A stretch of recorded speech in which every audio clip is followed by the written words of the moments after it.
দুবাইয়ে গ্রেপ্তারের পর মুক্তি পেয়েছেন বাংলাদেশ পুলিশের সাবেক মহাপরিদর্শক বেনজির আহমেদ। সংযুক্ত আরব আমিরাতের একটি আদালত ২৭ জুলাই তার জামিন আবেদন মঞ্জুর করেন।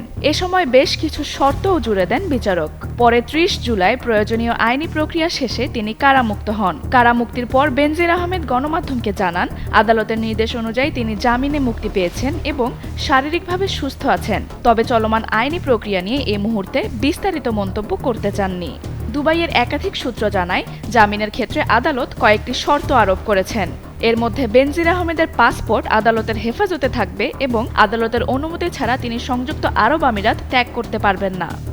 ৪৫ বছর ধরে কোটি মানুষের আস্থায় পাইপের বস আরএফএল পাইপ। সূত্রগুলো আরও দাবি করে, বাংলাদেশের পক্ষ থেকে পাঠানো প্রত্যর্পণ সংক্রান্ত নথি ও অন্যান্য আইনি বিষয় আদালতে উপস্থাপন করা হয়।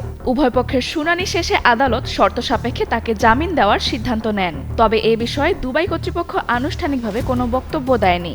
এর আগে দুর্নীতি দমন কমিশনের দায়ের করা একটি মামলার পরিপ্রেক্ষিতে দুবাইয়ে বেনজির আহমেদকে গ্রেপ্তার করা হয়।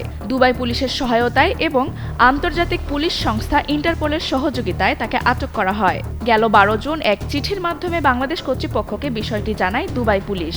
বেনজির আহমেদের বিরুদ্ধে অবৈধ সম্পদ অর্জন ও অর্থ পাচারের অভিযোগে একাধিক মামলা করেছে দুদক।